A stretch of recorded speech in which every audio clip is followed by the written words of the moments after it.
Men yaşullardan bir istegim var. Mereka çıkansak bir kil veri şehrin içinden o ovalardan ahuncan muşkilim ma deyip geliyor. Biz şunu kim bilen açmalı? Biz kime aitmalı şunu? Geçen yıl kadar da aittik şunu.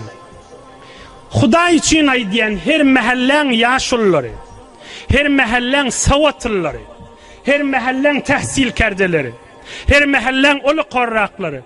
Huday için gayret edin. Her mahallen muşkili belli kimin muşkili vardır. Şu mahalle bilen çözülsün, hal olsun.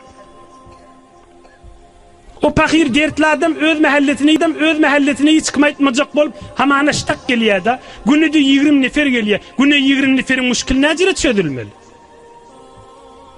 İnne bir gurrun ne oldu? Özümden olu kon yaşlılardan, savatlılardan, tahsil kerdelerden, hakıllılardan Allah için isteyen 6-7 nefer ol. Korkyan mı millet üstüne çodor mu kadip? Mahfice işli. Oğrinçaca 6-7 nefer oturdu. Palanin muşkil necra açayılli. Hança Hudayın yanında sokap kazanarsın. Yine ahir kıcasının aydeyin. Sağlığınızdan çürüyüm. Menden savgat bolsun.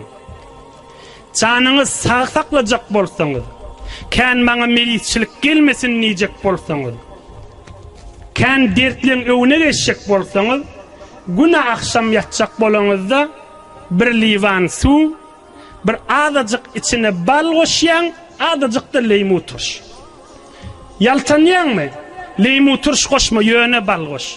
Yaltandın mı? Yöne suğun ödün iç. Öğren şuna sağlığın uzağa gider. Gün akşam yatacak bolanızda bir livan su, suğun teyyar et. Soğuyan kaynan su, ya kalaydan akan yağın su, ya da madeni. Akşam yatacak bolanda bir livan, 2 livan iç. Suğun teyyar etti oy. Turanmayın bir 2 livan su iç. Sağlığın uzak gider, menden eşittirmek. Ya kan adam yüreği darık ya. Yüreği darıgan vaktin darıva yortma. Suva yort. İnha.